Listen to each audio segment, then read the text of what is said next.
Students, आज हम class 12th chapter 6 की विविध करेंगे।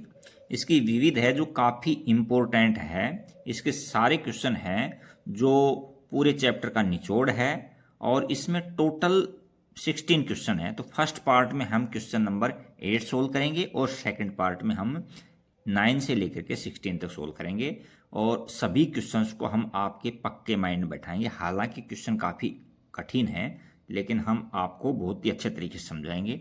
देखिए क्या है, सिद्ध कीजिए कि F of X equal to में लॉग एक्स अपॉन में एक्स द्वारा प्रदत्त फलन एक्स बराबर ई पर उच्चतम है। तो हमको जो फंक्शन दे रखा है उस फंक्शन को नोट करो। हमको एफ ऑफ एक्स दिया हुआ है, इसने क्या है, लॉग एक्स एक्स अपॉन में एक्स। तो सबसे पहले एफ डैश एक्स निकालो, एफ डैश एक्स निकालेंगे। तो इसमें देखो u अपॉन वी का फॉर्मूला लगेगा, तो u अपॉन वी का फॉर्मूला साइड में दिखा देना। क्या होता है, v एजिट होता है इसमें और u का डैश करते हैं, फिर माइनस, फिर u एजिट रखते हैं, फिर v का डैश करते हैं, अपॉन में v का स्क्वायर करते हैं।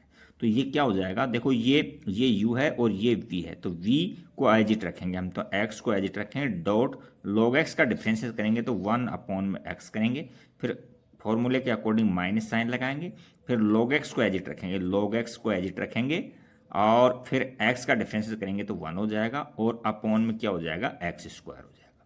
देखो इस x से x घट गया तो ये क्या आ गया, 1 माइनस में log x अपॉन के अंदर x स्क्वायर। अब हमसे x इक्वल टू में e पर उच्चतम पूछा है, तो हम चाहें तो डायरेक्ट भी निकाल सकते हैं क्योंकि हमको x की वैल्यू का पता है कि e पर निकालना है इसको। फिर भी आप एफ डैश एक्स निकालोगे तो भी इक्वल टू 0 रखोगे तो भी x बराबर e ही आएगा। तो यहाँ रखेंगे x एफ डैश एक्स बराबर 0 रखने पर, इससे क्रिटिकल पॉइंट निकालते हैं रखने पर। तो यहाँ 1 माइनस में log x अपॉन में एक्स स्क्वायर इक्वल टू में हमने रख दिया 0। अच्छा अब देखो इसमें ये देखो 0 तो इधर जाएगा तो क्या हो जाएगा, खत्म हो जाएगा। तो एम्प्लाइज दैट यहाँ से log x इक्वल टू 1 आ गया, क्योंकि यहाँ माइनस का log x है, ये इधर जाएगा तो माइनस का हो जाएगा, माइनस से माइनस काट दिया तो x बराबर में log x बराबर में 1 आ गया। हम जानते हैं कि log x से इक्वल टू 1 को हम क्या लिख सकते हैं, log ही लिख सकते हैं। log बेस में e है और ये log e होता है, तो यहाँ से कंपेयर करेंगे तो हमको x की वैल्यू क्या मिल जाएगी, x की वैल्यू e मिल जाएगी, जो अपने को गिवन भी थी। हम चाहें तो नहीं निकालते, हम डायरेक्ट ले लेते, लेकिन एफ डबल डैश एक्स तो निकालेंगे क्योंकि इससे हमको ये पता लगता है कि फंक्शन उच्चतम है या निम्नतम है। इसका फैसला कौन करता है, एफ डबल डैश एक्स करता है। तो हम एफ डबल डैश एक्स निकाल लेंगे, एफ डबल डैश एक्स। तो देखो वही यहाँ है एफ डैश एक्स, ये है, तो इसका डबल ऑर्डर डेरिवेटिव करेंगे तो इसको एजिट रखेंगे। तो देखो एक्स स्क्वायर को एजिट रखो, डॉट इसका डिफरेंसेस करोगे तो इसका तो 0 हो जाएगा, 0 और लिखने की जरूरत नहीं है, और माइनस log x का क्या हो जाएगा, 1 अपॉन एक्स हो जाएगा। और ये तो कर किया, इसको एजिट रखा, इसका डिफरेंसेस किया, अब माइनस लगाओ, फिर इसको एजिट रखो 1 माइनस log x को, तो यहाँ 1 माइनस log x को हम एजिट रखेंगे और इसका डिफरेंशिएशन करेंगे तो क्या हो जाएगा, 2x हो जाएगा, और अपॉन के अंदर क्या हो जाएगा, x की पावर 4 हो जाएगा। इनको हम आगे सोल्व करते हैं तो देखो इससे ये कटेगा तो क्या हो जाएगा, x मिल जाएगा यहाँ। तो यहाँ से माइनस का x आ गया, इसको सोल्व करने पे क्या आया है, माइनस का x है, और इसको आगे ले लिया हमने माइनस का 2x, और यहाँ 1 माइनस में log x और अपॉन में x की पावर 4, ये आ गया। अब हमको केवल आइडिया लेना है कि ये लेस देन इक्वल टू है 0 है या ग्रेटर देन इक्वल टू 0 है। तो हम जो हमारा क्रिटिकल पॉइंट था x इक्वल टू में, ये इसमें पुट करेंगे।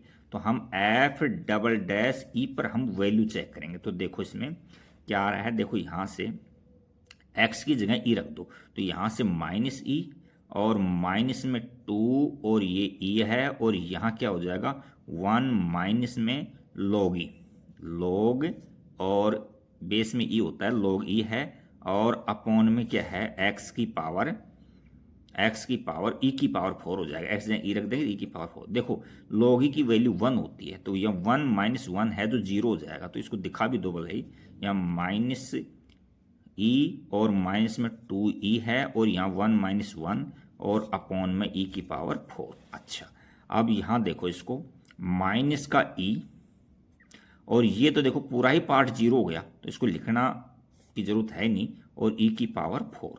देखो यहाँ से एक e की पावर 1 है, e की पावर 4, तो एक पावर कट जाएगी, तो क्या बच जाएगा, ऊपर माइनस का 1 बच जाएगा, नीचे e की पावर 3 बच जाएगी। देखो ये पॉजिटिव वैल्यू है और ये नेगेटिव है, तो ये क्या है, लेस देन 0 आया है। तो हम लिख देंगे अतः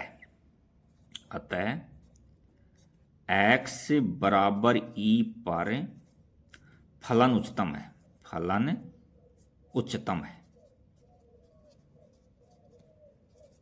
और यही हमको प्रूव करना था, तो हमने ये प्रूव कर दिया। उसने पूछा था कि x बराबर e पर हमको उच्चतम शो करके दिखाओ। तो नेक्स्ट क्वेश्चन चलते हैं, क्वेश्चन नंबर 2 के। देखो क्वेश्चन नंबर 2 में क्या है, तो देखते हैं इसके अंदर। क्वेश्चन नंबर 2 देखें, इसमें कहा है किसी निश्चित आधार b, यानी आधार b का एक समद्विबाहु त्रिभुज है। समद्विबाहु में दो भुजाएं बराबर हैं, जैसे ये त्रिभुज है ABC, इसकी BAB और ये AC है, ये इक्वल कर दिया मैंने, दिखा दिया डायग्राम से, दो एरो से काट दिया इसमें, इसका मतलब दोनों इक्वल है। इसको x एक्स से जूम कर लिया, और आधार b उसने खुद दे रखा है, यानी BC है जो b है इसमें, तो ये लिख दिया हमने डायग्राम में। समद्विबाहु त्रिभुज की समान भुजाएं हैं जो 3 cm पर सेकंड की दर से घट रही है। अच्छा, उस समय जब त्रिभुज की समान भुजाएं आधार के बराबर हो जाएं, यानी x बराबर e हो जाएं, तब उसका क्षेत्रफल कितनी तेजी से घट रहा है। तो हमको दे रखा, देखो हमने साइड इसकी भुजाएं x मानी है इसमें, तो हमको dx अपॉन dt दे रखा है। टाइम के रिस्पेक्ट में देखो ये चेंज हो रहा है, 3 cm पर सेकेंड टाइम के रिस्पेक्ट में चेंज हो रहा है, और 3 cm से घट रही है, तो इसको यहाँ दिखा दो, माइनस में 3 दिखा दो, इसमें घट रही है ये। और हमसे क्या पूछा है, हमसे dA अपॉन dt पूछा है, किस रेट से ये घट रहा है ये पूछा है हमने। अच्छा, तो देखो इसमें अब हम क्या करेंगे, देखो ये समद्विबाहु त्रिभुज है, तो यहां लिखेंगे चूंकि त्रिभुज ABC एक समद्विबाहु त्रिभुज है, एक समद्विबाहु त्रिभुज है, द्विबाहु त्रिभुज है, और समद्विबाहु त्रिभुज के क्षेत्रफल का क्या सूत्र होता है, जिसमें ये भी दिखा देना आपकी AB बराबर में x है, और AC बराबर में x है, और BC बराबर में क्या है हमारे पास में B ले रखा है। अच्छा, अब हम जानते हैं कि समद्विबाहु त्रिभुज का क्षेत्रफल क्या होता है, यानी एरिया। क्षेत्रफल क्या होता है, इसका फॉर्मूला यदि आपके याद है तो वो लिख दो, अदरवाइज इसको डेरिवेट कर लो यहाँ से परपेंडिकुलर डाल करके। अच्छा, हमारी याद है तो हम डायरेक्ट लिख देंगे, एरिया क्या फॉर्मूला होता है, B/4 under root 4a² minus में b का स्क्वायर, ये होता है। जहां a बराबर में समान भुजाएं हैं, समान भुजाएं होती हैं, भुजाएं, तो हम a की जगह क्या लिख देंगे, अब x लिख देंगे, क्योंकि a की जगह x साइड है। अच्छा, अब हम इसका t के रेस्पेक्ट में डिफरेंसेस करेंगे, क्योंकि टाइम के रेस्पेक्ट में चेंज हो रहा है, तो हम t के रेस्पेक्ट में डिफरेंसेस करेंगे।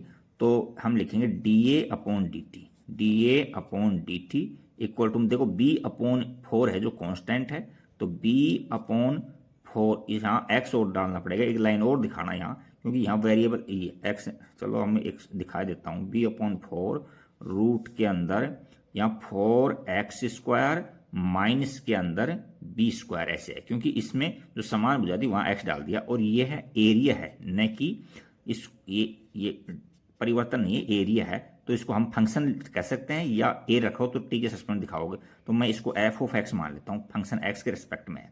तो अब हम f' निकालेंगे, f' निकालेंगे, तो f' का मतलब है कि एरिया में डिफरेंशिएट वो निकालेंगे, परिवर्तन निकालेंगे। तो B/4 तो कांस्टेंट है, B/4 डॉट, इसका रूट का करोगे तो रूट का लिखा रखा था, रूट x क्या लिखा था, 1/2 रूट x होता है, तो 1/2, और रूट में जो भी कुछ है उसको लिख दो, रूट में 4x² माइनस में b का स्क्वायर, उसके बाद 4x² का नंबर है, तो यहाँ देखो 4 कांस्टेंट है और x² का 2x होता है, तो यहाँ लिख दो आप 4 इंटू में 2x आ गया, और ये 0 कांस्टेंट है, 0 हो जाएगा, लिखने की जरूरत नहीं है। अब जो कट रहे हैं जिनको काट दो, देखो हमारे पास ये 4 से तो 4 कट गया, इस 2 से 2 कट गया, तो ऊपर तो हमारे पास वैल्यू क्या बच गई, bx बच गया, ओनली bx, और एक और छोड़ दिया अपन ने, यहाँ x का और छोड़ दिया, x के रेस्पेक्ट में dx अपॉन dt होता है, टी के रेस्पेक्ट में कर रहे हैं ना अपन, ये छोड़ दिया था। अच्छा, तो ऊपर तो dx और नीचे क्या बचा है, रूट के अंदर 4x² माइनस में b² डॉट के अंदर dx अपॉन dt, ये हो गया। अच्छा, अब हमसे कह रखा है कि समान भुजाएं उसके आधार के बराबर हो जाएं, तो यहां लिखेंगे, देखो इसके अंदर यहां लिखेंगे जब समान भुजाएं क्या थी हमारे पास में, x थी, जब x बराबर b हो कहने का मतलब समान भुजाएं, देखो प्रश्न में क्या कह रखा है, समान भुजाएं आधार के बराबर हो जाएं, तो आधार क्या है, b है, और समान भुजाएं क्या है, x है, तो कहने का मतलब x बराबर b हो तब क्या होगा इसके अंदर, तब देखो f डैश x क्या होगा, यानी f डैश x क्या होगा, देखो इसके अंदर। अच्छा, देखो इसके अंदर क्या होगा, यहाँ x है वहां b रख दो आप, जहां भी x है वहां क्या रख देंगे, हम b रख देंगे। अच्छा, तो यहाँ b और डॉट के अंदर ये x यहाँ भी हम b रख देंगे, और अपॉन में रूट के अंदर है, यहाँ है हमारे पास में 4 है, और x की जगह क्या रखेंगे, अब b रखेंगे, तो b का स्क्वायर हो गया, और माइनस में यहाँ b का स्क्वायर है, और dx अपॉन dt की जगह ब्रैकेट के अंदर हम -3 रख देंगे, क्योंकि -3 वैल्यू दे रखी थी हमको, ये दे रखी है, ये लिख दिया हमने। अच्छा, अब इनको आगे हम सोल्व करते हैं, तो देखो इसके अंदर क्या होता है, देखो ऊपर तो -3 और b² लिख दो, और अपॉन के अंदर यहाँ देखो 4b² में से 1b² सब्ट्रैक्ट करेंगे तो रूट के अंदर क्या हो जाएगा, यानी 3b² आ जाएगा, b², तो b² का रूट लेंगे तो b आ जाएगा, इसके रूट लग जाएगा, तो ये क्या हो जाएगा, माइनस में 3b² अपॉन के अंदर यहाँ b आ गया और रूट में 3 आ गया। अच्छा, देखो b से तो ये b कट गया। अच्छा, अब इसका रेशनलाइजेशन करेंगे तो हमारे पास में √3 से √3 कट जाएगा, ये तो ये माइनस में √3 आ जाएगा, और b आ जाएगा √3 और b आ जाएगा। अच्छा, ये और कुछ बचा नहीं है। अब यहाँ से देखो एक बार आंसर और मैच कर लेते हैं, यहाँ से क्या आ रहा है, √3b, हाँ, cm² पर सेकेंड। तो देखो एक आश्चर्य की बात यह है, यानी f डैश x क्या था, अपना डैश x क्या था, एरिया में परिवर्तन की दर था, तो माइनस में रूट में 3 और b cm² पर सेकेंड है। अच्छा, तो एरिया कभी भी नेगेटिव नहीं होता है ना, लेकिन यहाँ नेगेटिव साइन है, जो उसमें जो परिवर्तन हो रहा है ना, जो वो कम हो रहा है, यानी घट रहा है, वो यानी एरिया है जो बढ़ रहा है या घट रहा है, इसको शो करता है। तो माइनस में है तो इसका मतलब घट रहा है। ये f डैश x क्या था, dA अपॉन dt था, dA अपॉन dt था अपना, तो ये माइनस में रूट में 3b cm² पर सेकेंड। तो अब हम क्या लिखेंगे, अतः जब x बराबर b हो तब क्षेत्रफल √3b cm² पर सेकेंड से घट रहा है, तो ये इसका आंसर हो जाएगा। ज़्यादा हार्ड है नहीं इसके अंदर, तो यानी कितनी तेज़ी से घट रहा है, तो ये पूछा था हमसे, तो हम यहाँ घट रहा है सब, तो वहाँ नेगेटिव शब्द हटा देंगे, क्योंकि हमने इसकी नेगेटिव शब्द की जगह क्या ले लिया, ये ले लिया घट रहा है। यदि नेगेटिव शब्द नहीं होता यहाँ तो यहाँ बढ़ रहा लिखता अपन। तो नेक्स्ट क्वेश्चन 3 देखते हैं। अब नेक्स्ट क्वेश्चन 3 क्या है, देखो इसके अंदर देखिए, क्वेश्चन 3 देखिए, अंतराल ज्ञात कीजिए जिन पर फंक्शन है f(x) = 4 sin x - 2x - x cos x upon में 2 प्लस में cos x है, जो प्रदत्त फलन वर्धमान और ह्रासमान है। तो हम जो फंक्शन है उसको दोबारा से लिख लेते हैं। तो देखो इसमें देखो, यहाँ से मैं x को कॉमन लेकर के लिखता हूँ और इनको अलग अलग कर देता हूँ। तो इसको इस तरह से लिखता हूँ मैं, f(x) यानी जो फंक्शन है उसको क्या लिखा मैंने, 4 sin x, और माइनस के अंदर यहाँ x कॉमन ले लूँगा मैं यहाँ, तो यहाँ बच जाएगा 2, और माइनस कॉमन लेने के बाद में क्या बच जाएगा, यहाँ प्लस का cos x बच जाएगा, और अपॉन में 2 प्लस cos x है, तो इसको इसके नीचे भी डिनोमिनेटर में दे देता हूँ, 2 प्लस में cos x, और इसके नीचे भी दे देता हूँ, इसका हर के अंदर 2 प्लस में cos x, ये आ गया। अब देखो यहाँ से तो ये कट गया। अच्छा, तो हमारे पास में क्या बचा कि हमारे पास में f(x) बचा है 4 sin x अपॉन में 2 प्लस में cos x और माइनस का x बचा है। अब आपको u अपॉन वी का फॉर्मूला अच्छे से याद है, यहाँ तो u अपॉन वी का फॉर्मूला लगेगा, तो इसको मैं अलग से लिख देता हूँ, यहाँ से लाइन खींच करके, और u अपॉन वी का होल डैश क्या होता है, v as it u dash minus u v dash upon में v का स्क्वायर।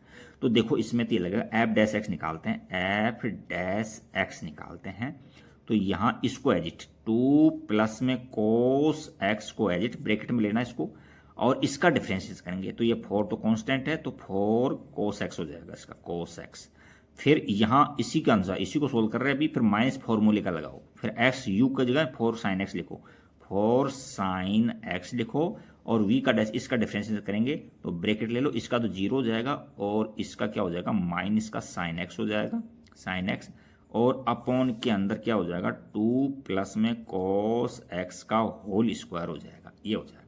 इसको हम आगे सोल्व करते हैं, तो देखो इसके अंदर यहाँ से हम इस तरह से करते हैं, इसको ब्रैकेट को ओपन कर लेते हैं, तो देखो यहाँ से क्या हो गया 4 2 8, 8 कोस एक्स और प्लस में 4 कोस स्क्वायर, प्लस में 4 कोस स्क्वायर एक्स, और यहाँ से देखो ये माइनस माइनस प्लस हो गया, प्लस का 4 साइन स्क्वायर एक्स है, और एक इसको छोड़ दिया अपन ने, यहाँ एक्स का नहीं किया, तो यहाँ माइनस का 1 हो आएगा इसके अंदर।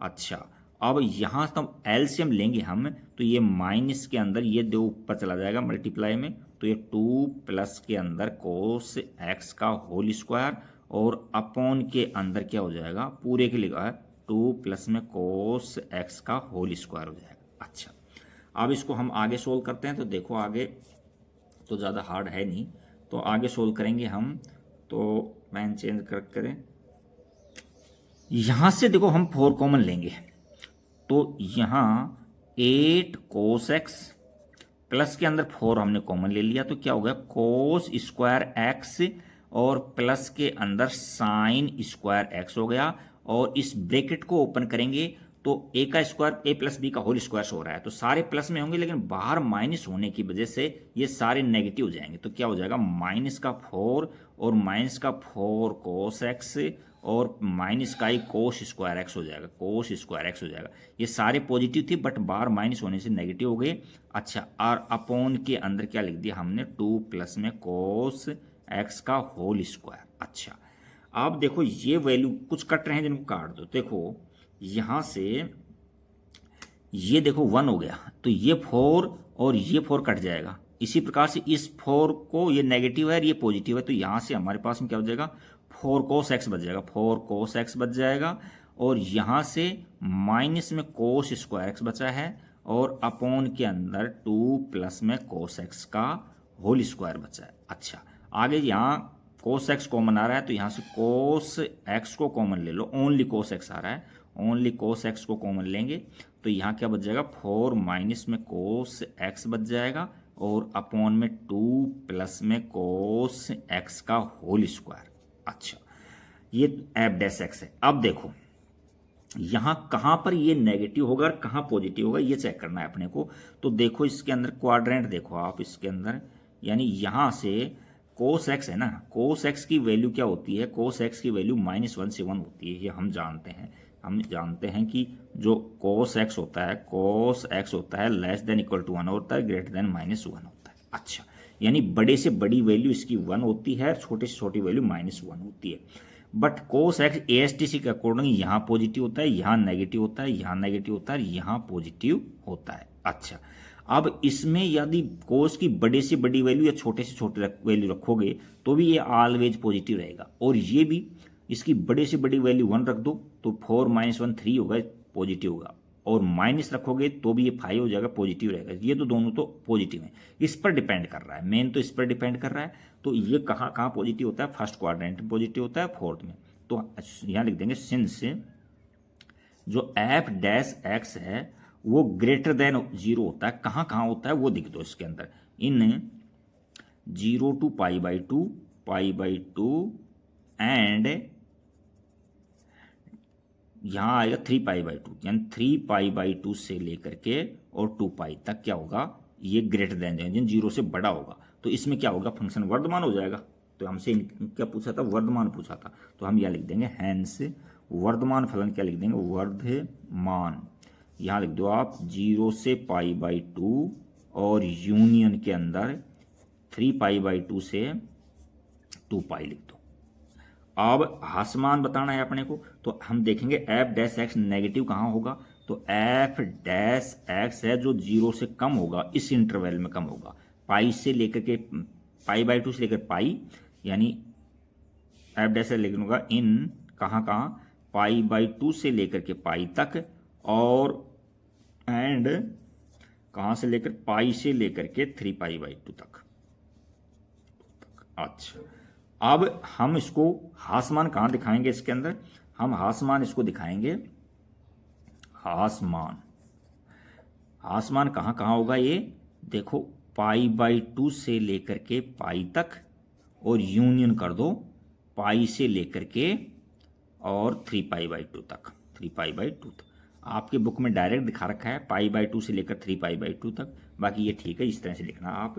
तो ये क्वेश्चन नंबर आपका 3rd कंप्लीट हो गया है। अब क्वेश्चन नंबर 4 की ओर चलते हैं। देखो क्वेश्चन नंबर 4 में क्या है, पहले क्वेश्चन को हम रीड करते हैं।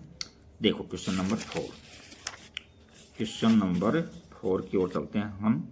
तो देखो इसमें क्या है, क्वेश्चन 4 के अंदर है अंतराल ज्ञात कीजिए। हमसे ये पूछा है कि अंतराल ज्ञात कीजिए जिन पर f(x) है जो x³ + 1/x³ और x ≠ = 0 से प्रदत्त फलन वर्धमान और हासमान है।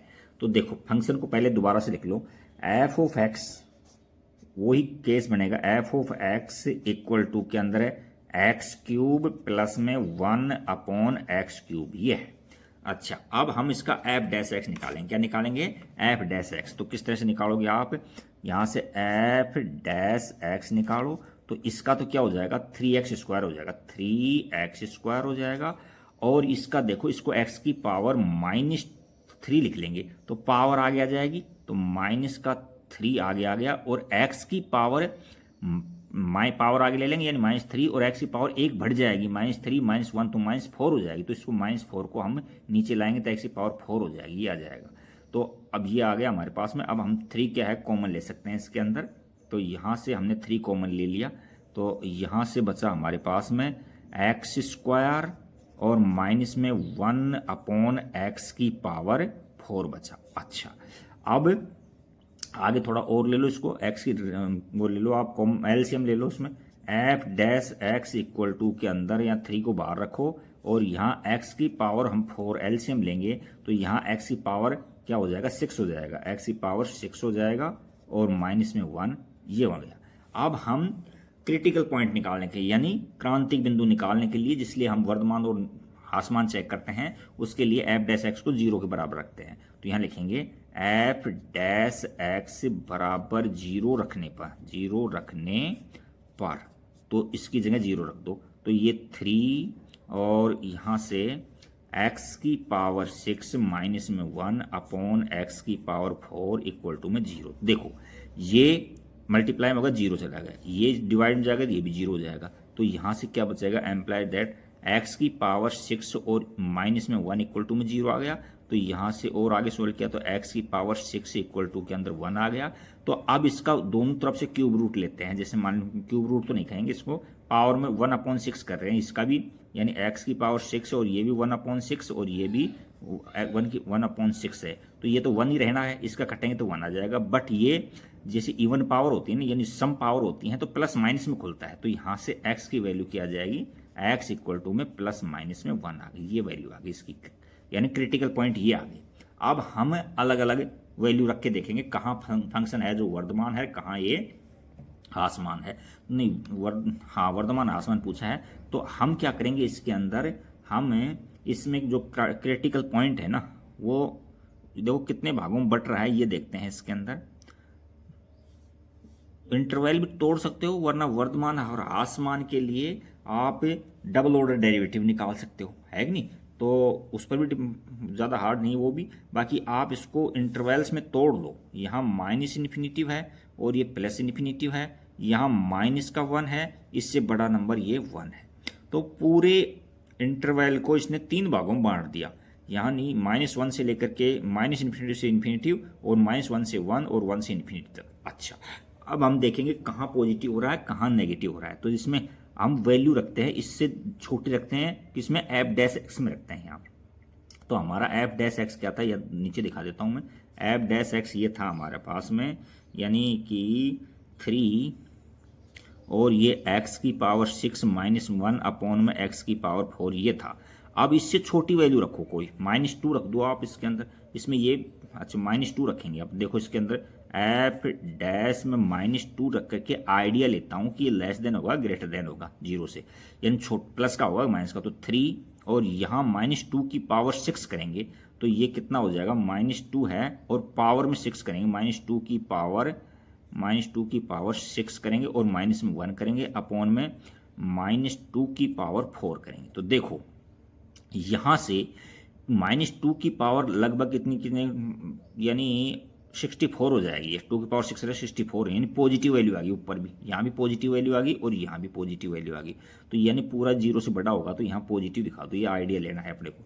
और एफ डैश एक्स यहाँ इससे छोटा, इससे बड़ा और इससे छोटा लेंगे तो देखो हम 0 नहीं रखते हैं, क्योंकि क्वेश्चन में दे रखा है कि x नॉट इक्वल 0। ये देखो क्वेश्चन में दे रखा है हमको x नॉट इक्वल 0, क्योंकि इक्वल 0 ले लेंगे तो नॉट डिफाइन हो जाएगा। तो यहाँ कोई ऐसे ले लेता हूँ, जैसे मान लीजिए मैं 1/2 ले लेता हूँ हमको। तो यहाँ एफ डैश और मैंने माइनस का या प्लस का 1/2 ले लिया, 1/2 ले लिया, हमको चेक ही तो करना है ना। अच्छा तो यहाँ 3 और ये क्या रखूँगा, यहाँ 1/2 की पावर 6 माइनस में 1 और ये क्या हो जाएगा, यहाँ से रहेंगे अपन 1/2 की पावर 4। तो देखो ये तो पॉजिटिव होगी, बट यहाँ देखो यहाँ 3 और इसको सोल्व करेंगे, देखो यहाँ 1 और 2 की पावर 6 अभी अपने सोल्व किया था तो ये 64 आए थे, 64 और माइनस में 1 है। इसको एलसीएम लेकर सोल्व करेंगे तो ये नेगेटिव वैल्यू आएगी। क्या वैल्यू आएगी, नेगेटिव, और ये पॉजिटिव है तो यानी पूरी वैल्यू ओवरऑल क्या आएगी, नेगेटिव वैल्यू आ जाएगी, नेगेटिव वैल्यू। इसी प्रकार से इससे बड़ी वैल्यू रख कर देखते हैं। इससे बड़ी वैल्यू रखी हमने, कोई मान लीजिए 2 रख दिया, या 1.1 ही रख दिया इसके अंदर, तो ये सारी वैल्यू पॉजिटिव हो जाएंगे। देखो इसके अंदर एफ डैश 1.1 रख दिया मैंने, यानी 1 से बड़ी रख दी वैल्यू। तो यहाँ है क्या 3 है, हमको आइडिया लेना 1.1 की पावर 6 है और यहाँ माइनस में 1 है अपॉन में 1.1 की पावर 4 है। तो देखो यहाँ 1 माइनस का है और ये 1.1 तो पहले से पॉजिटिव है और पावर 6 आएंगे तो और भी बढ़ी जाएगी। तो कहने का मतलब है ये भी पॉजिटिव आएगी और ये डिनोमिनेटर की ये भी पॉजिटिव आएगी। तो ओवरऑल वैल्यू क्या आएगी, पॉजिटिव आएगी, पॉजिटिव वैल्यू आएगी, पॉजिटिव। अब हमसे पूछा है, क्या पूछा है उसने, वर्धमान और ह्रासमान। तो इसका हम इंटरवल बना देते हैं। तो देखो यहाँ वर्धमान के लिए तो हम क्या लिखेंगे, वर्धमान के लिए वर्धमान, वर्धमान, और यहाँ लिखेंगे हम ह्रासमान, ह्रासमान। तो वर्धमान तो क्या होगा, देखो प्लस कहाँ कहाँ आ रहा है, देखो ना, -∞ से -1 तक। तो यहाँ लिख देता हूँ मैं -∞ से लेकर के और -1 तक यूनियन लगा दो, 1 से लेकर के ∞ तक यहाँ फंक्शन वर्तमान है, क्योंकि 1 से ∞ में पॉजिटिव है और -1 से 1 में नेगेटिव है। तो यहाँ आसमान हो जाएगा। तो यहाँ लिख देंगे -1 से 1 नेगेटिव लिख देंगे। तो ये क्वेश्चन नंबर हमारा 4 कंप्लीट हो गया। अब हम क्वेश्चन नंबर कौन सा करते हैं, क्वेश्चन नंबर हम करते हैं 5 को सोल्व करते हैं। क्वेश्चन नंबर 5 देखते हैं। तो क्वेश्चन नंबर 5 में देखिए इसके अंदर क्या दे रखा है, क्वेश्चन नंबर 5 ये है, क्वेश्चन नंबर 5, इसको हम अलग से रख लेते हैं। क्वेश्चन नंबर 5 में है दीर्घवृत्त x² अपॉन a² प्लस में y² अपॉन b² के अंतर्गत उस समद्विबाहु त्रिभुज के का महत्तम क्षेत्रफल ज्ञात कीजिए जिसका शीर्ष है जो दीर्घ का एक सिरा है। तो देखो क्या कहा इसने, हमको दीर्घवृत्त दे रखा है x² अपॉन a² प्लस में y² b², ये तो दीर्घवृत्त दे रखा है यानी। अच्छा, और ये दीर्घवृत्त का 11th में पढ़ा होगा, इस तरह का आपका एक डायग्राम होता है। ये मेजर एक्सिस है, ये माइनर एक्सिस है। अच्छा, मेजर एक्सिस को ए डैश से और इसको बी डैश से हमने रिप्रेजेंट कर दिया। अब क्या कह रहा है, उसमें एक समद्विबाहु त्रिभुज का क्षेत्रफल, इसके अंतर्गत देखो समद्विबाहु त्रिभुज तो बहुत हो सकती है, लेकिन उसके अंतर्गत उस समद्विबाहु त्रिभुज का क्षेत्रफल, महत्तम क्षेत्रफल पूछा है जिसका शीर्ष दीर्घवृत्त अक्ष का एक सिरा हो, जिसका जो शीर्ष है ना, देखो ये है, ये त्रिभुज है, ये पी और पी डैश और ये तो दीर्घवृत्त है, इसका एक सिरा है, एक ये सिरा है, ये इधर का हो सकता था, ये इधर का हो सकता था, ये इधर का हो सकता था, ये इधर का हो सकता था, तो हमने ये मान लिया इसके अंदर। और इसमें ये P और P डैश इसका बेस हो जाएगा, ये दोनों साइड हैं जो इक्वल हो जाएंगे, ये तो समझी बहुत त्रिभुज हो गया ये। अच्छा, और इसके निर्देशांक 11th क्लास में आपने सीखा था ट्राइंगल से, तो P A cos थीटा यानी बेस होता है, यहाँ से यहाँ तक डिस्टेंस होती है ना, ये A cos थीटा है, और P से लेकर के M तक की डिस्टेंस B sin थीटा है। तो यहाँ से हम लिख देते हैं यहाँ कि OM है ना, OM, वो तो क्या है, A cos theta, A cos theta है, और जो PM है, PM, वो क्या है, B sin theta, B sin theta है, और P से P dash, P dash, P dash, ये देखो इसकी डबल हो जाएगी यहाँ से यहाँ तक, यहाँ तो ये डिस्टेंस, ये इतनी डिस्टेंस क्या है, A sin थीटा है, तो इसकी डबल करेंगे यहाँ तक करेंगे तो 2B sin थीटा हो जाएगी, 2B sin थीटा हो जाएगी। अच्छा, अब हम एरिया ऑफ ट्राइंगल निकालेंगे, तो 1/2 बेस इंटू हाइट है, क्योंकि ये तो देखो 90 डिग्री का एंगल है ना, तो ये बेस ले लेंगे, ये हाइट ले लेंगे, है ना। तो हम लिखेंगे त्रिभुज P डैश A का क्षेत्रफल क्या लिखोगे, 1/2, बेस क्या है भाई, P डैश है, P डैश है, और हाइट क्या है इसकी, A है। तो देखो यहाँ से क्षेत्रफल को एरिया से रिप्रेजेंट कर देते हैं, और यहाँ 1/2, और इसकी P डैश लिख रखा है मैंने 2B sin theta, 2B sin theta कैसे आया, ये देखो यहाँ से यहाँ तक B sin थीटा, इसका डबल करेंगे तो 2B sin थीटा हो जाएगा, क्योंकि लेंथ हमेशा पॉजिटिव होती है। और हाइट क्या है, यहाँ से लेकर के यहाँ तक, तो यहाँ से देखो पूरी A थी यहाँ, है ना, तो यहाँ AM कैसे निकालेंगे, पूरी यहाँ A थी, और इसमें से ये OM है, इसको हटा देंगे, तो A cos थीटा को हटा देंगे, कम कर देंगे, तो क्या बच जाएगा, ये A माइनस में A cos थीटा हो जाएगी, हाइट cos थीटा हो जाएगी। अच्छा, अब इनको सोल्व करो, तो देखो इसको, ये तो कट रहा है, काट दो इसको, आगे चलो, यहाँ से देखो, यहाँ A कॉमन ले लो इसके अंदर, तो ये कॉमन ले लेंगे तो यहाँ AB हो जाएगा, तो AB, और यहाँ साइन थीटा, और यहाँ क्या बच गया, 1 माइनस में कोस थीटा बच गया। और सोल्व कर लो इसको भी अंदर दे दो, तो इसमें आपको जो हम इसका डेरिवेटिव करेंगे तो दिक्कत नहीं आएगी हमको। तो यहाँ से A इक्वल टू में यहाँ AB, और इसको सोल्व किया हमने तो ये साइन थीटा, और माइनस में साइन थीटा कोस थीटा ये आ गया। अच्छा, अब हमारे पास में हमने 11th में 3rd चैप्टर में पढ़ा था, साइन 2 थीटा का फॉर्मूला पढ़ा था। तो ये साइन 2 थीटा का फॉर्मूला बनाने के लिए इसको 2 से मल्टीप्लाई कर देता हूँ, 2 से डिवाइड कर देता हूँ। तो अब ये क्या हो गया, A इक्वल टू में AB, और यहाँ साइन थीटा, और माइनस में साइन 2 थीटा का फॉर्मूला हो गया, ये भी 2 साइन थीटा कोस थीटा, तो साइन 2 थीटा का फॉर्मूला हो गया, और डिवाइड के अंदर ये 2 बचा हुआ है, डिवाइड में 2 बचा हुआ है, इस तरह से। अब हम इसका क्या करेंगे, एफ डैश एक्स निकालेंगे। क्या निकालेंगे, एफ डैश एक्स निकालेंगे यहाँ से। तो एफ डैश एक्स का मतलब है, अब थीटा के रिस्पेक्ट में ये इसको फंक्शन मान लेता हूँ मैं, तो फंक्शन मानो या तो या थीटा के रिस्पेक्ट में लेंगे फंक्शन को भी, और यहाँ इसका हम डेरिवेटिव करेंगे, डिफ्रेंशिएशन करेंगे। तो थीटा के रिस्पेक्ट में डिफ्रेंस कर दो, डायरेक्ट कैसे भी कर दो आप। तो यहाँ dA/d थीटा, तो ये देखो ये तो कांस्टेंट है, ये तो एज इट रहेगा, CX की फॉर्म है। और साइन थीटा का क्या होता है, कॉस थीटा होता है, और माइनस के अंदर यहाँ देखो 1/2, ये तो एज इट रहेगा, इन 2 के अंदर साइन 2 थीटा का क्या होता है, 2 कोस थीटा होता है, 2 कोस थीटा। तो यहाँ 2 इसका होगा, कोस थीटा का तो क्या होगा, साइन थीटा का तो क्या होगा, कोस थीटा, जैसा भी है 2 थीटा। फिर 2 थीटा करेंगे 2 आ जाएगा, 2 को यहाँ लिख दिया मैंने इस तरह से ये, तो ये इससे ये कट गया। तो हमारे पास में क्या आ गया, dA/d थीटा इक्वल टू में AB, और यहाँ से कॉस थीटा, और माइनस में कॉस 2 थीटा आ गया, 2 थीटा आ गया। अच्छा, अब इसको हम क्रिटिकल पॉइंट निकालने के लिए, क्रांतिक बिंदु ज्ञात करने के लिए इसको 0 के बराबर रखेंगे। तो हम यहाँ से dA/d थीटा बराबर 0 रखने पर, तो इसकी जगह 0 रख दो, इसकी जगह ये रख दो। तो यहाँ रखोगे आप AB और कॉस थीटा माइनस में कॉस 2 थीटा इक्वल टू के अंदर 0। तो ये तो खत्म हो गया, 0 हो गया। और यहाँ से देखो कॉस थीटा, यानी ये बच गया इस तरह से, कॉस थीटा माइनस में कॉस 2 थीटा इक्वल टू के अंदर 0।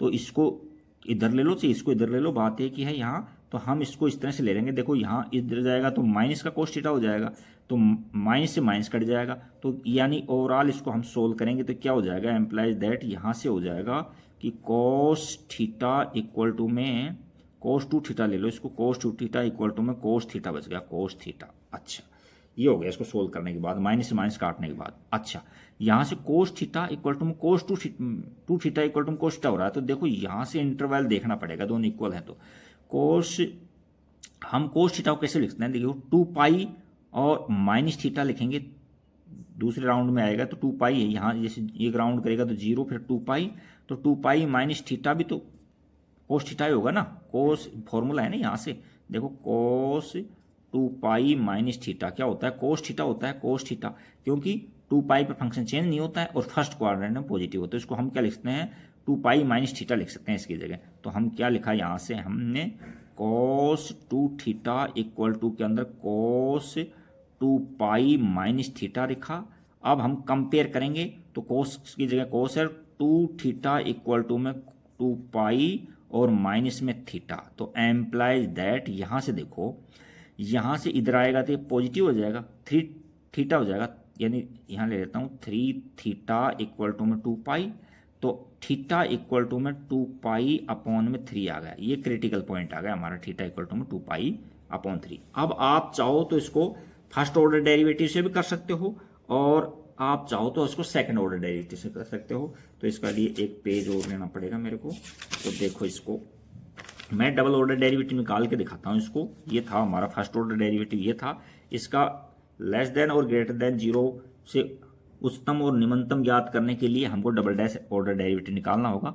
तो हम d2a अपॉन में d थीटा स्क्वायर निकालते हैं, तो ये तो ए बी है, तो ये तो ए बी कॉन्स्टेंट रहेगा, कोस थीटा का माइनस का साइन थीटा होता है, और माइनस और कोस 2 थीटा का क्या हो जाएगा साइन 2 थीटा, और बट माइनस में होगा तो माइनस माइनस प्लस का हो जाएंगे, तो ये साइन 2 थीटा और ये 2 थीटा करेंगे तो 2 आ जाएगा, 2 को यहाँ लिख दिया मैंने, इस तरह से आ गया। अच्छा अब हमने क्रिटिकल पॉइंट निकाला था, उस पर हम वैल्यू चेक करेंगे, है ना, तो यहाँ d2a अपॉन में d थीटा स्क्वायर, और इस पर हम वैल्यू चेक करेंगे किसकी, यहाँ थीटा इक्वल टू में 2 पाई बाई 3, इसमें यानी एरिया है जो मिनिमम है या अधिकतम है ये पता लगाएगा, तो जहाँ थीटा है वहाँ 2 पाई बाई 3 रख दो, तो यहाँ इक्वल लगाओ, यहाँ ए बी और ब्रैकेट लो, माइनस में साइन और थीटा की जगह क्या लिखेंगे 2 पाई बाई 3 और प्लस के अंदर 2 और साइन, और 2 इंटू थीटा हो रहा है तो 2 से मल्टीप्लाई करोगे तो 4 थीटा अपॉन में 3 हो जाएगा। अब हम चेक करेंगे लेस देन है या ग्रेटर देन 0 है, तो देखो यहाँ से ए बी ब्रैकेट, इसको माइनस में, और 2 पाई को क्या लिख सकते हैं हम sine pi minus pi by 3 लिख सकते हैं, और प्लस में यहाँ 2 और इसको क्या लिखते हैं हम साइन पाई प्लस में पाई बाई 3 लिख सकते हैं, 4 पाई को ऐसे लिख सकते हैं, ले सकते हैं। अच्छा तो अब देखो यहाँ से ए बी और ये बार का माइनस है, और यहाँ साइन पाई माइनस 3, यहाँ सेकंड क्वाड्रेंट में, तो सेकंड में पॉजिटिव होता है, तो ये क्या होगा साइन पाई बाई 3 हो जाएगा, और प्लस में यहाँ 2 है, 2 और साइन पाई के बाद में चेंज नहीं होता है तो साइन पाई बाई 3 रहेगा, साइन पाई बाई 3 रहेगा, बट क्वाड्रेंट थर्ड है, तो क्वाड्रेंट थर्ड में ये नेगेटिव होता है, तो नेगेटिव होता है ये पॉजिटिव हो जाएगा इसके अंदर, ये ऐसे हो जाएगा। अच्छा तो अब हम सॉरी ये पॉजिटिव पहले से था, यहाँ प्लस पहले से था, अब माइनस हो जाएगा, ये प्लस पहले से था तो अब ये माइनस का हो जाएगा, तो अब हम इनकी वैल्यू रख देंगे, हम पाई बाई 3 का मतलब 60 डिग्री 60 डिग्री, इस पर वैल्यू कितनी होती है ए बी, और यहाँ माइनस में √3/2 और माइनस में यहाँ भी 2 इंटू में √3/2, तो देखो 2 से 2 कट गया, यानी कहने का मतलब ये भी नेगेटिव है, ये भी स्पष्ट दिखाई दे रहा है, कॉमन लोगे आप तो भी नेगेटिव दिखाई देगा, तो यहाँ से लेस देन 0 का पता लग रहा है, तो यहाँ लिखेंगे अतः क्या लिखोगे थीटा बराबर 2 पाई बाई 3 पर जो फलन है उसका मान अधिकतम है ना, तो फलन महत्तम है, तो ये देखो महत्तम ही पूछा था हमसे, देखो महत्तम है तो महत्तम का मतलब अधिकतम, तो ये क्या किसकी बात कर रहे थे अपन, क्षेत्रफल की बात कर रहे थे, तो क्षेत्रफल अधिकतम हो जाएगा। फिर वो क्षेत्रफल भी ज्ञात करना है, तो क्षेत्रफल ज्ञात करने के लिए जो आपको मेन फंक्शन था आपका उसमें रखना पड़ेगा वैल्यू। तो मेन फंक्शन क्या था हमारे पास में, ये था कि ए इक्वल टू में ए बी, और यहाँ साइन और थीटा की जगह हम 2π/3 रखेंगे, और माइनस में यहाँ 1/2 और साइन 2 इंटू 2π/3 है, तो ये 4π/3 हो जाएगा। ये फंक्शन था अपना। अच्छा, अब हम देखते हैं इसमें कितनी वैल्यू आएगी, वो निकाल के दिखाएंगे हम इसको आपको। तो यहाँ से ए बी इक्वल टू, इसको तो अभी बताया था हम साइन पाई माइनस π/3 लिखेंगे, और यहाँ माइनस में 1/2 और ब्रैकेट के अंदर, यहाँ ब्रैकेट मतलब यहाँ साइन लगाओ, यहाँ तो साइन, और यहाँ ब्रैकेट लगाओ पाई प्लस में π/3, और ये इस तरह से।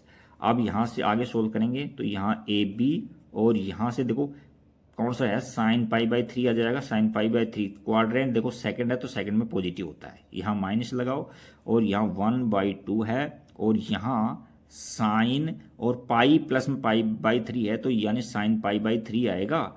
बट क्वाड्रेंट कौन सा आता है, क्वाड्रेंट ये थर्ड है, तो थर्ड में नेगेटिव होता है, तो यहाँ नेगेटिव और पॉजिटिव हो जाएगा। तो यहाँ से अब वैल्यू निकाल देंगे हम।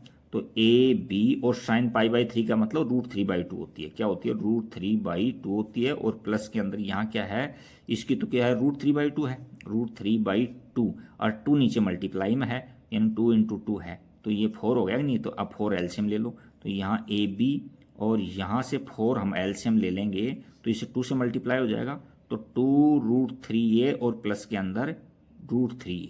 अच्छा, अब आगे और सोल्व करो इसको थोड़ा सा।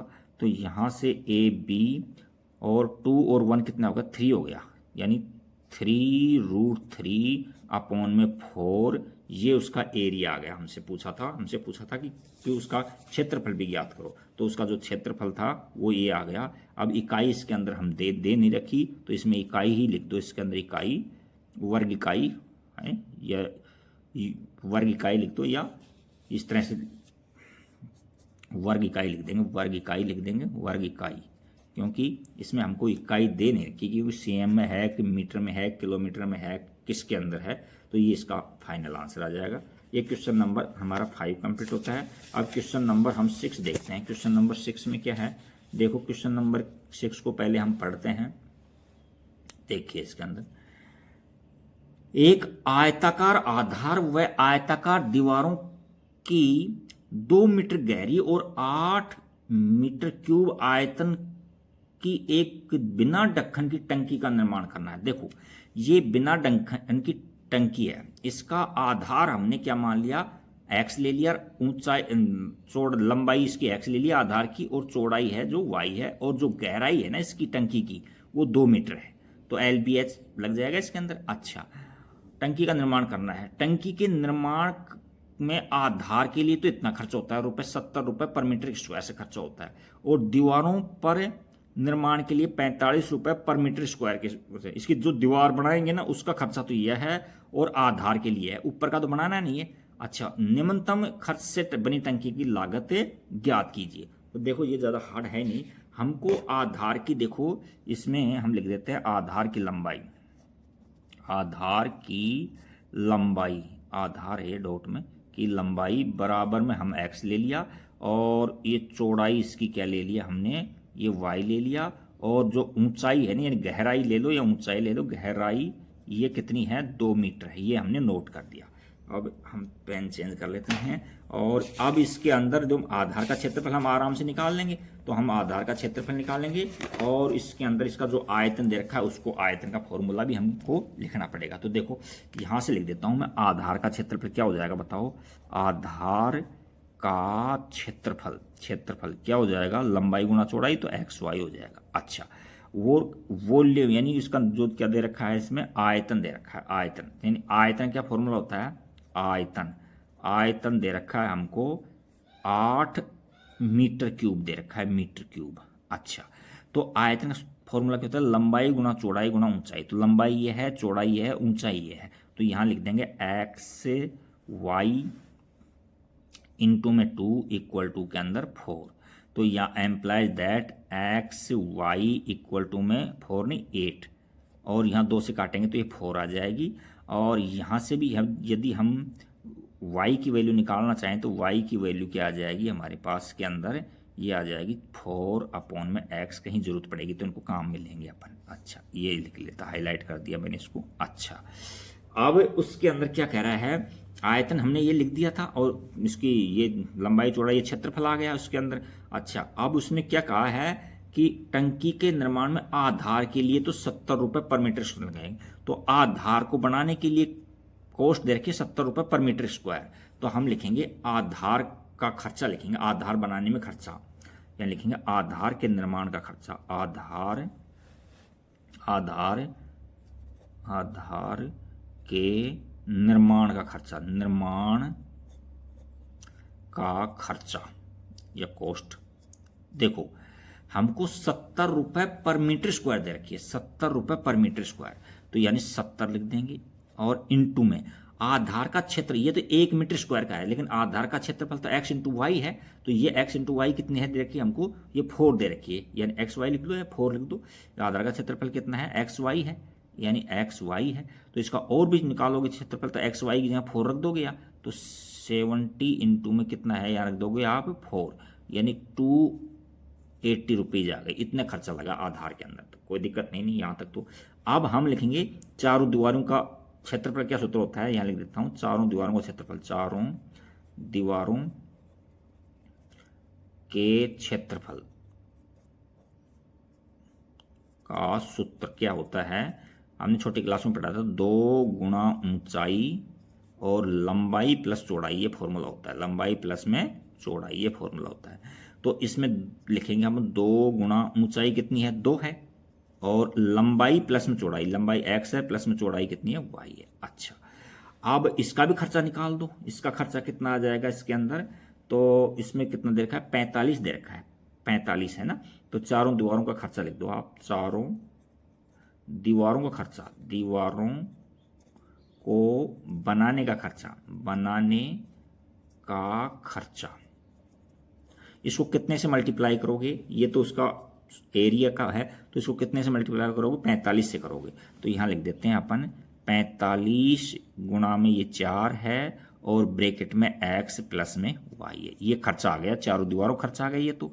और इसको एक पेन चेंज करना है तो इसका, तो यहाँ से ये तो खर्चा आ गया किसका, आधार का बनाने में, और ये चारों दीवारों का खर्चा बनाने में आ गया। अब आगे क्या कह रहा है क्वेश्चन के अंदर, क्या कहना चाह रहा है, तो निम्नतम खर्च से बनी टंकी का लागत, टंकी की लागत क्या होगी। तो निम्नतम खर्च को हम सी से रिप्रेजेंट कर देते हैं, सी से रिप्रेजेंट कर देते हैं, इसका फंक्शन बनाएंगे।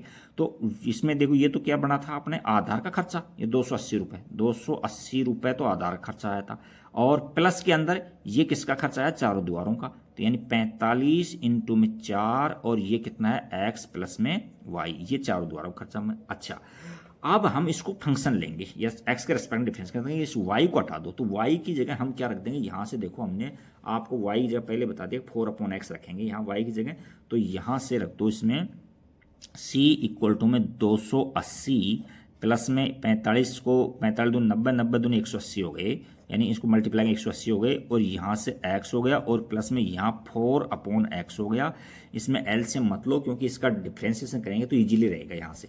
तो अब हम x के रिस्पेक्ट में डिफरेंसेस करेंगे, तो या तो फंक्शन मान लो या x के रिस्पेक्ट में dc/dx निकालते हैं। तो ये क्या हो जाएगा, देखो ये तो होगा 0, ये तो 0 हो गया, प्लस के अंदर ये cx की फॉर्म में ये एजिट रहेगा, तो 180 एजिट रहा, और ब्रैकेट में इसका डिफरेंस x के रिस्पेक्ट में यहाँ तो 1 आ गया। और यहाँ देखो इस 4x/x को ऐसे लिखते हैं, 4 इंटू में 1/x, तो 1/x का आपको लिखा रखा है -1/x स्क्वायर होता है। तो ये क्या हो जाएगा, 4/x² हो जाएगा माइनस का, ये 4 ये आ गया इसका इसमें। अब हम इसको क्रिटिकल पॉइंट निकालेंगे, तो इसमें एलसीएम लिख लो, इसमें यहाँ 180 और यहाँ से x² माइनस में 4 और अपॉन में x², हमने एलसीएम ले लिया। अब dc/dx को 0 बराबर रखेंगे, क्रांतिक बिंदु ज्ञात करने के लिए dc/dx बराबर 0 रखने पर तो ये क्या हो जाएगा भाई, यहाँ से 180 और ब्रैकेट में एक्स स्क्वायर माइनस में 4 अपॉन में एक्स स्क्वायर इक्वल टू में 0, ये तो खत्म हो जाएगा 0 और ये इधर डिवाइड में जाएगा तो ये भी खत्म हो जाएगा। तो x की वैल्यू क्या आ जाएगी, x इक्वल टू में आ गई प्लस माइनस का 2 आ जाएगी, क्योंकि यहाँ से implies that X square minus 4 equal to में 0 हो जाएगा, तो x इधर प्लस का हो जाएगा, तो x की वैल्यू क्या आ जाएगी, प्लस माइनस में 2 आ जाएगी। अब हमको उच्चतम और निम्नतम मान ज्ञात करने के लिए डबल डैश एस निकालना पड़ेगा। तो इसके लिए हम दूसरा पेज लेते हैं, एक देखते हैं इसमें कहीं पेज है तो,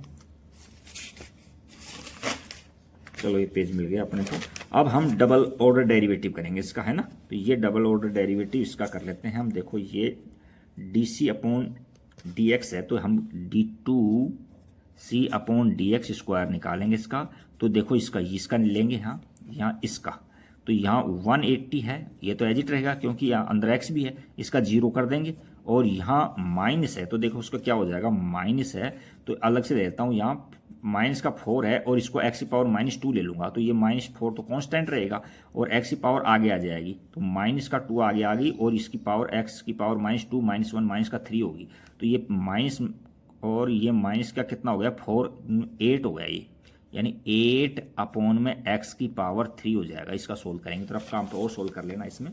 अच्छा, अब हम वैल्यू चेक करेंगे, d2c upon D x square, एक तो x इक्वल टू में 2 पर चेक करेंगे।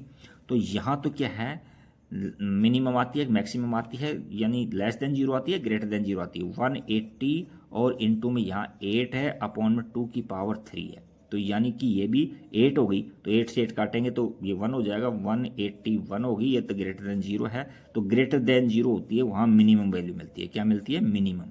अच्छा, और एक d2c upon D x square, और ये निकालेंगे अपन किसके ऊपर, x इक्वल टू -2 पर। तो यहाँ 180 और इनटू में 8 अपॉन -2 की क्यूब है, तो यहाँ कितना आ जाएगा, 180 और यहाँ मल्टीप्लाई में है या 8 अपॉन -8 यानी माइनस का 1 आ जाएगा, तो यानी माइनस का 180 आ जाएगा जो लेस देन 0 है। तो यहाँ मैक्सिमम वैल्यू मिलती है। तो हम कोई भी काम करना चाहेंगे, कोई निर्माण करना चाहें, तो हम चाहते हैं कि खर्चा उसमें कम से कम लगे। तो हमने क्या है, x इक्वल टू 2 पर मिनिमम वैल्यू आ गई, इसमें मिनिमम लागत पूछी है, उसमें मिनिमम खर्च से बनी टंकी की लागत क्या होगी, तो है लिखेंगे अतः x बराबर 2 पर मिनिमम निम्नतम लागत होगी, निम्नतम लागत होगी। अब निम्नतम लागत होगी वो कितनी होगी वो भी निकालनी है। निम्नतम खर्च से बनी टंकी की लागत भी पूछा अपने से। तो अब जो मेन फंक्शन है उसके अंदर x की जगह 2 रख देंगे। तो मेन फंक्शन देखो इसमें कहाँ है, मेन फंक्शन ढूंढो इसके अंदर। तो मेन फंक्शन था हमारे पास में, कहाँ था, c, ये था मेन फंक्शन, ये। तो यहाँ हम x की वैल्यू रख देंगे। देखो दोबारा से लिखते हैं, ये था 2, यहाँ दिख नहीं रहा आपको, यहाँ देखो c, यहाँ था मेन फंक्शन, कॉस्ट निकाल रहे हैं, तो c इक्वल टू 280 प्लस में यहाँ था 180 और ये x प्लस में 4 अपॉन x, ये था।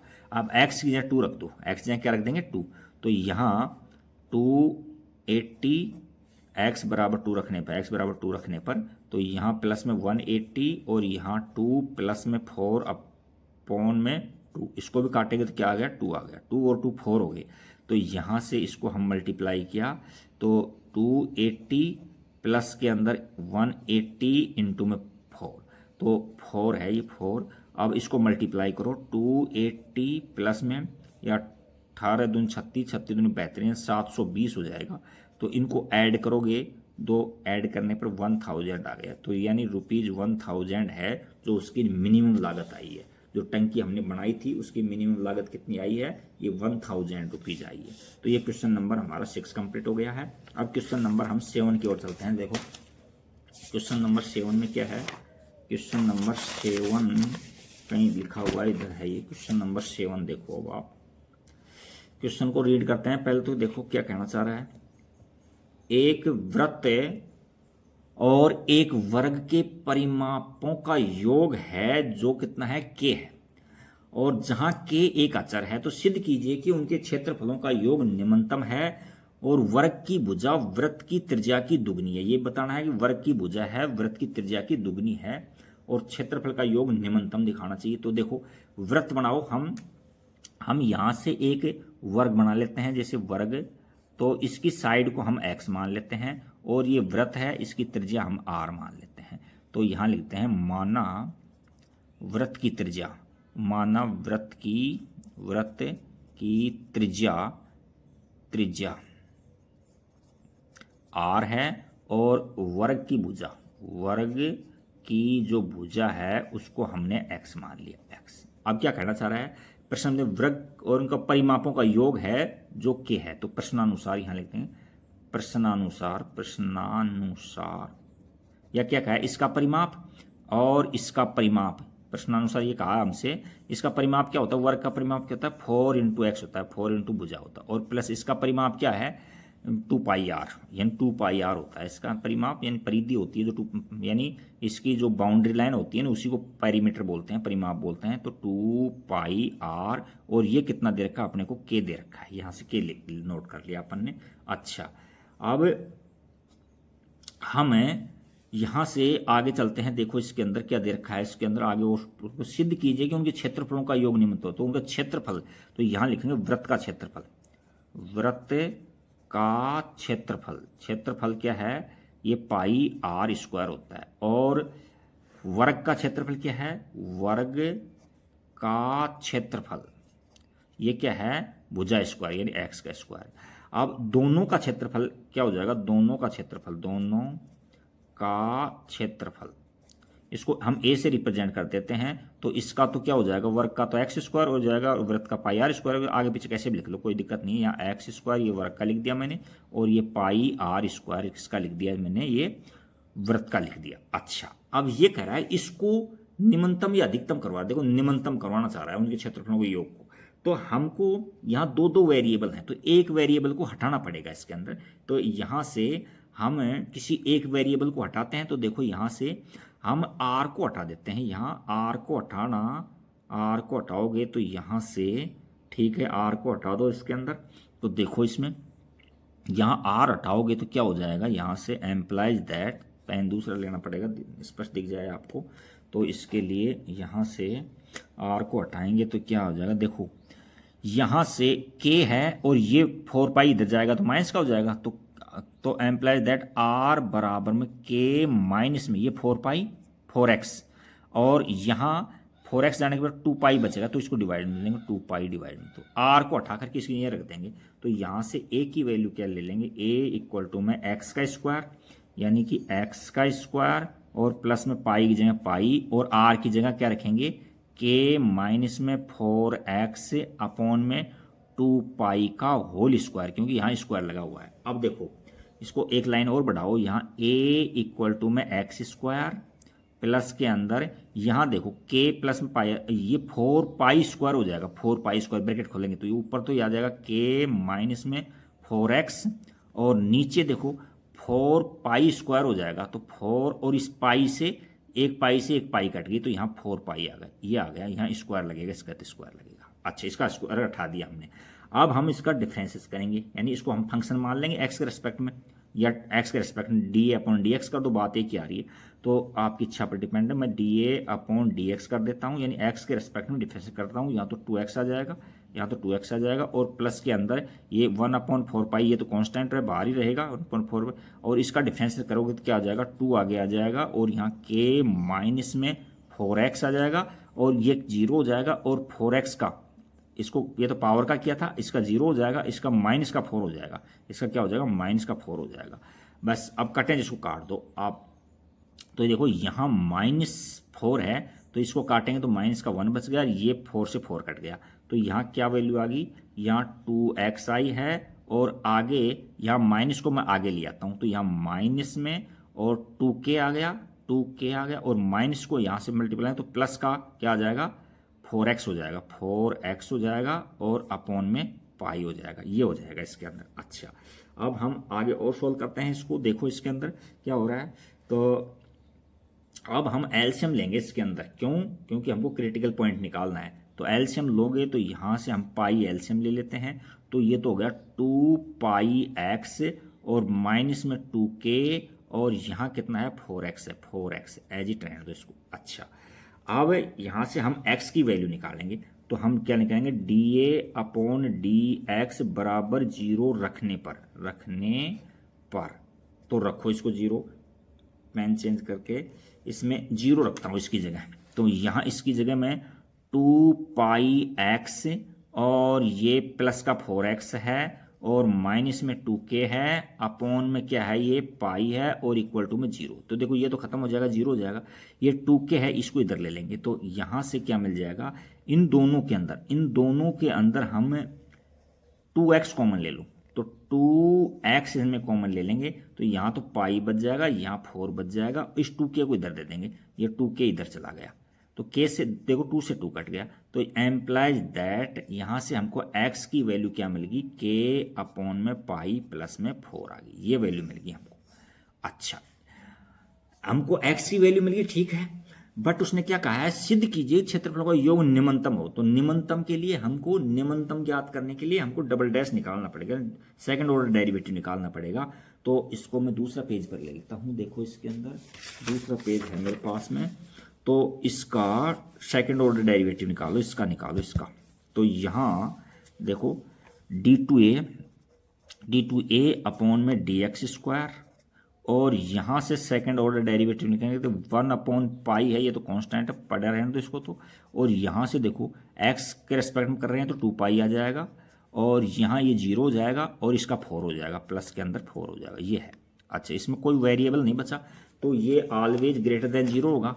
यहाँ x इक्वल टू में अब रखोगे भी डी टू ए अपॉन में डी एक्स स्क्वायर, हम किस पर चेक कर रहे हैं, x इक्वल टू में के अपॉन पाई प्लस 4 पर चेक करेंगे तो ये इतना ही रहेगा क्योंकि वेरिएबल तो है नहीं जिसमें हम पुट कर देंगे। तो यहाँ से 2 पाई प्लस में 4, और ये तो हमको क्या है, ग्रेटर देन 0 है, तो ग्रेटर देन 0 पर क्या बोलते हैं, निम्नतम वैल्यू मिलती है, निम्नतम मान मिलता है। तो हम यहाँ लिख देंगे अतः x बराबर के अपॉन पाई प्लस 4 पर क्या है, उसमें क्षेत्रफल निम्नतम होगा। क्षेत्रफल का चल रहा था हमारा, तो हम लिखेंगे क्षेत्रफलों का योग है जो निम्नतम होगा, योग निम्नतम होगा। अच्छा, अब हमसे ये भी प्रूव करके दिखाना, निम्नतम तो हमने प्रूव कर दिया, अब ये करो वर्ग की भुजा वृत्त की त्रिज्या की दुगनी है। तो अब इसको हम इसमें रखेंगे आर के अंदर, इसके अंदर रखेंगे, इसके अंदर। तो यहाँ आर बराबर में क्या है, के माइनस 4 पाई है, के माइनस 4 पाई और अपॉन में 2 पाई है, 4x है और अपॉन में क्या है, 2 पाई है, 2 पाई। तो x की जगह यहाँ से वैल्यू रख दो, तो r इक्वल टू में के माइनस 4 और x की जगह क्या रख देंगे हम, x की जगह आए थे हमारे के अपॉन में पाई प्लस 4, या के वैल्यू आई थी के अपॉन पाई प्लस में 4, और अपॉन में क्या रखेंगे, अपॉन में ओवरऑल अपॉन में 2 पाई लिखेंगे, अपन 2 पाई लिखेंगे, 2 पाई। तो यहाँ देखो आपको एलसीएम लेना पड़ेगा यहाँ, तो पाई प्लस 4 हम एलसीएम लेंगे तो इसको मल्टीप्लाई करेंगे तो के पाई हो जाएगा। तो आर इक्वल टू में यहाँ है के पाई यहाँ के था, ठीक है, के पाई और 4 से मल्टीप्लाई तो प्लस का 4 के हो जाएगा, और माइनस में यहाँ 4 के पहले से है, और अपॉन में यहाँ 2 पाई है, और ये एलसीएम लेने के बाद में ये भी क्या हो जाएगा, पाई प्लस में 4, ऐसे हो जाएगा। अब देखो ये दोनों वैल्यू कट गई इसके अंदर, और आगे क्या बचा, आर इक्वल टू में के पाई अपॉन में 2 पाई और ब्रैकेट में पाई प्लस में 4 है। तो यहाँ से पाई कट गई, तो हमारा फाइनल आंसर क्या आ रहा है, देखो यहाँ से के अपॉन में 2 और ब्रैकेट में यहाँ पाई प्लस में 4 है।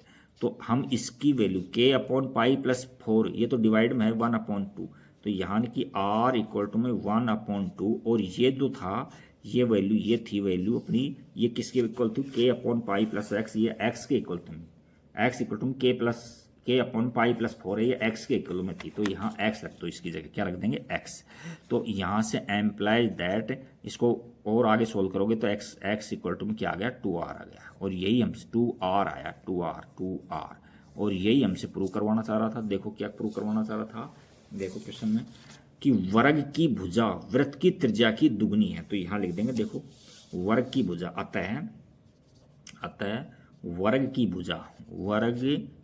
भुजा वृत्त की त्रिज्या की, वृत्त की त्रिज्या, त्रिज्या की दुगनी है, वृत्त की त्रिज्या की दुगनी। तो ये क्वेश्चन ये कंप्लीट हो गया। अब नेक्स्ट क्वेश्चन की ओर चलते हैं, क्वेश्चन नंबर 8। देखो क्वेश्चन नंबर 8 में क्या है। क्वेश्चन नंबर 8 के अंदर हमको देखा है किसी आयत के ऊपर बने अर्धवृत्त के आकार वाली खिड़की है, अर्धवृत्त के आकार वाली खिड़की है और खिड़की का संपूर्ण परिमाप है जो 10 मीटर है, पूरा परिमाप है जो कितना है 10 मीटर है, और पूर्णतः खिड़की से अधिकतम प्रकाश आने के लिए खिड़की की विमाएं ज्ञात कीजिए। देखो ये अच्छा आपको दिख नहीं रहा था थोड़ा सा, ये देखो दोबारा देख लो आप। किसी आयत के ऊपर, ये आयता का ऊपर है, ये आयत है यानी जंगला ही है पूरा, ये खिड़की है पूरी, इसके ऊपर अर्धवृत्त के आकार की खिड़की बनी हुई, ये अर्धवृत्त के आकार की है, ये अर्धवृत्त के आकार की है, ये होती है ना कई खिड़कियों में, देखा होगा आपने। खिड़की की संपूर्ण परिमाप है, ये पूरी बाउंड्री लाइन है ना, इसकी जो पूरी बाउंड्री लाइन है वो 10 दे रखी है अपने, है ना। तो खिड़की का परिमाप यहाँ लिख देते हैं, खिड़की का परिमाप, परिमाप ये कितना दे रखा है अपने को 10 मीटर दे रखा है, लिख दिया हमने। अच्छा, और पूर्णतः खुली खिड़की की अधिकतम विमाएं, अधिकतम प्रकाश आने के लिए खिड़की की विमाएं ज्ञात कीजिए। तो देखो ये खिड़की है, इसकी लंबाई को हमने ये अर्धवृत्ताकार दे रखा है, तो इसको मान लेते हैं हम इसकी त्रिज्या r है, तो ये r है, तो इसका जो व्यास है ना, व्यास यहां से लेकर यहां तक ये 2r हो जाएगा। तो इसकी लंबाई कितनी हो जाएगी 2r हो जाएगी, इसकी लंबाई कितनी हो जाएगी 2r हो जाएगी, यानी खिड़की की लंबाई, यहाँ लंबाई खिड़की कितनी हो जाएगी, ये 2r हो गई, 2r है, और चौड़ाई को अपन ने x मान लिया, ये x मान लिया। अच्छा, तो खिड़की का परिमाप है, देखो परिमाप क्या हो जाएगा, परिमाप यानी बाउंड्री लाइन है ना वो होती है परिमाप। तो देखो यहाँ से ये x है, फिर ये 2 है, यहाँ लिख देता हूँ, पहले x लिखा, फिर यहाँ से लिखा 2r लिखा, 2r लिखा, फिर x आया, और ये देखो अर्धवृत्त है, तो अर्ध पूरे वृत्त का परिमाप 2 पाई r होता है, 2 पाई है, तो अर्धवृत्त का क्या हो जाएगा 2 पाई r में 2 से डिवाइड करेंगे तो पाई r आ जाएगा। तो हम एम्प्लाइज दैट, देखो ये भी परिमाप है, ये भी परिमाप है, तो इसको हम दोनों को इक्वेट कर देते हैं। यहाँ से हम x और x कितना हो गया 2x हो गया, प्लस में 2r हो गया, प्लस में पाई r हो गया, और इक्वल टू के अंदर क्या हो गया 10 है, ये 10 हमको दे रखा था 10 मीटर, ये निकाल लिया हमने। अब कहीं जरूरत पड़ेगी तो इसमें से हम, क्योंकि इसको फंक्शन नहीं बनाएंगे, फंक्शन किसको बनाएंगे, पूर्णतः खिड़की, पूर्णतः खुली खिड़की में अधिकतम प्रकाश आने पर खिड़की की विमाएं ज्ञात करो। तो इसमें जो क्षेत्रफल है ना, क्षेत्रफल, उसको हम क्या बनाएंगे, उसको फंक्शन बनाएंगे इसके अंदर। तो देखो इसके अंदर देखो ये आयताकार भाग, खिड़की का क्षेत्रफल, यह लिख देता हूं, खिड़की का क्षेत्रफल, खिड़की का क्षेत्रफल इसमें क्या है भाई, एक तो आयताकार भाग है, तो इसकी आयत का क्या होता है, लंबाई गुना चौड़ाई होती है। लंबाई हमारे पास में 2r है और चौड़ाई कितनी है x है, तो यहाँ 2r इंटू में x लिख दो या 2rx कर दो, बात एक ही है। और प्लस के अंदर ये पाई आर स्क्वायर होता है, लेकिन आधा है तो पाई आर स्क्वायर बाई 2 कर दो इसको, तो ये क्षेत्रफल हो जाएगा। तो क्षेत्रफल को हम ए से रिप्रेजेंट कर देते हैं, किससे रिप्रेजेंट कर देते हैं, ए से, पूरी खिड़की का क्षेत्रफल ए से।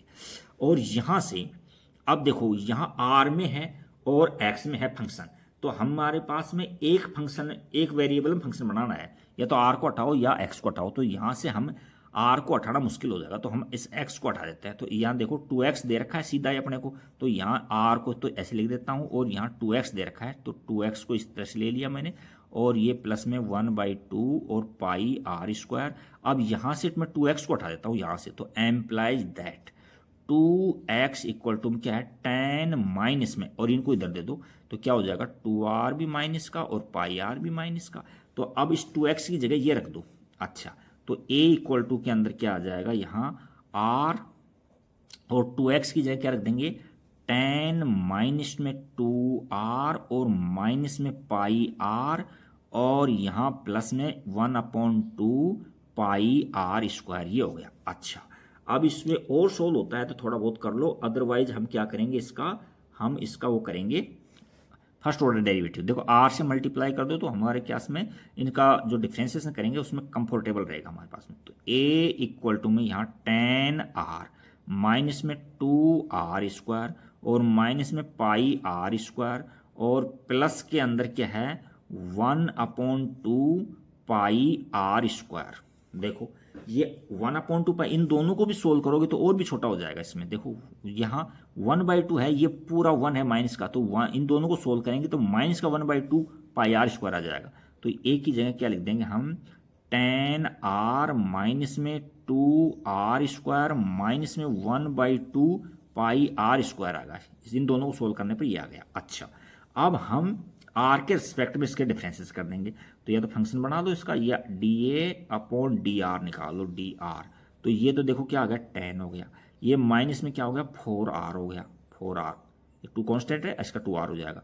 और यहाँ माइनस में देखो ये 1/2 तो कांस्टेंट है पाई, और इसका 2r हो जाएगा, तो 2r हो जाएगा। और इनटू के अंदर यहाँ पाई है और अपॉन में 2 है, तो 2 से 2 कट गया इतना। अच्छा, तो अब हमारे पास, इसको दोबारा लिख देता हूँ मैं यहाँ, 10 माइनस में 4r और माइनस में r पाई बचा है अपने पास में।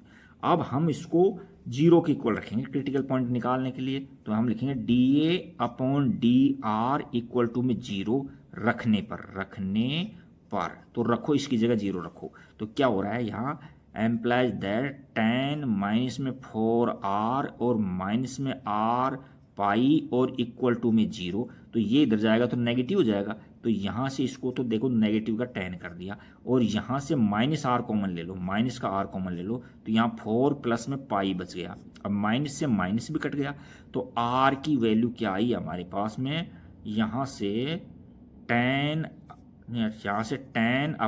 पाई प्लस में 4 आई है वैल्यू, पाई प्लस में 4, ये तो आर की वैल्यू आई है हमारे पास में, आर की वैल्यू।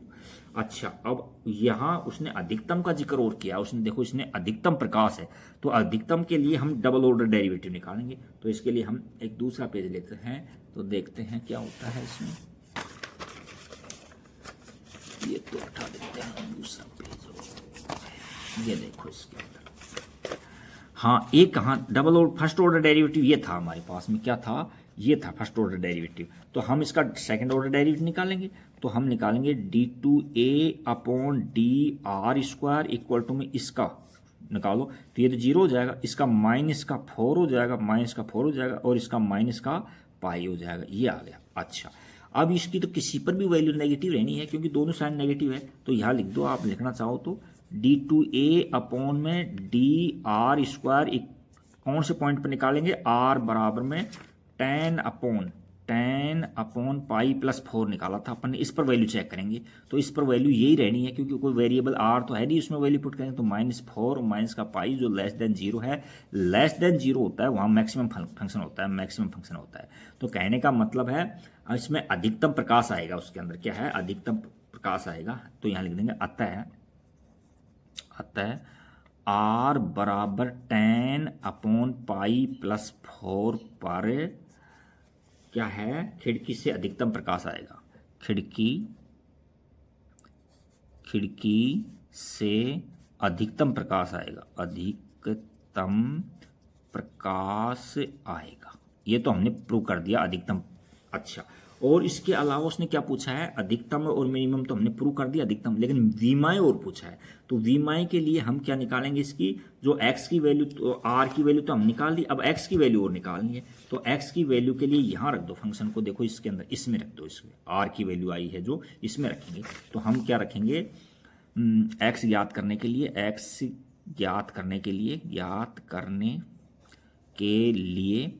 लिए हम क्या करते हैं, 10 माइनस 2x बराबर में 2x इक्वल टू में 10 माइनस में 2r है और माइनस में पाई r है, ये है। अच्छा, अब इसमें r जितनी है वैल्यू आई है ना वो रख दो, r की जगह आई है 10 अपॉन पाई प्लस 4, r की जगह क्या है 10 प्लस पाई। तो 2x इक्वल टू में यहाँ 10 माइनस में 2 और r की जगह रख दो आप 10 अपॉन में पाई प्लस में 4, और यहाँ कितना है माइनस में पाई और r की जगह 10 अपॉन में पाई प्लस में 4। ज़्यादा हार्ड है नहीं, देखो यहाँ से 2x इक्वल टू में 10 और माइनस में 20 अपॉन में पाई प्लस में 4, और माइनस में यहाँ कितना है 10 पाई है, 10 पाई अपॉन में पाई प्लस में 4। अब यहाँ एलसीएम लेना पड़ेगा अपने को। तो देखो यहाँ से आप एलसीएम लोगे तो 2x इक्वल टू में यहाँ मैं पाई प्लस में 4 को एलसीएम लूँगा तो ये मल्टीप्लाई हो जाएगा, तो यहाँ से tan पाई हो जाएगा और ये प्लस में 40 हो जाएगा और माइनस के अंदर यहाँ 20 है और माइनस में tan पाई है। तो देखो tan पाई से tan पाई कट गया, 20 में 40 में से 20 सब्ट्रैक्ट करेंगे तो क्या आ जाएगा 20 अपॉन में क्या आ गया पाई प्लस में 4 आ गया, ये आ गया 20 प्लस पाई अपॉन 4 और ये है 2x के इक्वल है, ये तो किसके इक्वल है 2x के इक्वल है 20 अपॉन में पाई प्लस में x 4 और यहाँ 2 से 2 काट दो तो ये 10 आ जाएगा। तो हमारे पास में एम्प्लाइज दैट x की वैल्यू कितनी आएगी 10 अपॉन में पाई प्लस में 4, x की वैल्यू भी पाई प्लस में 10 अपॉन पाई प्लस 4 आ रही है और r की वैल्यू भी हमारे पास में 10 अपॉन पाई प्लस में 4 आ रही है। तो ये हमारा क्वेश्चन होगा कि इसमें विमाएँ पूछी थी तो हमने इसके दोनों विमाएँ निकाल दी, यानी x की वैल्यू भी निकाल दी और r की वैल्यू भी हमने निकाल दी। इसका डबल करोगे तो ये 20 हो जाएगा भाई, x यहाँ r में यहाँ 10 अपॉन पाई प्लस 4 था तो 2 से मल्टीप्लाई तो 2r डबल हो जाएगा, लेंथ कितनी हो जाएगी इसमें 20 हो जाएगी, है ना।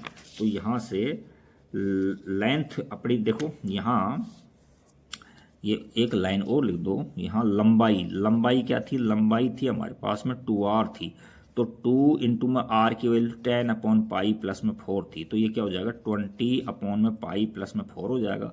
और जो चौड़ाई क्या थी इसके अंदर, चौड़ाई थी इसकी क्या, या आई है चौड़ाई x आई है अपने पास में, तो x की वैल्यू कितनी आई है, चौड़ाई इसमें चौड़ाई x थी तो x की वैल्यू अपने पास में आई है 10 अपॉन में पाई प्लस में 4। तो ये अपना क्वेश्चन कंप्लीट हो गया। Thank you for watching video जैसा भी लगा हो वैसा कमेंट में ज़रूर लिखना, अच्छा बुरा जैसा भी आपको उचित लगे लिखना। Thank you for watching video.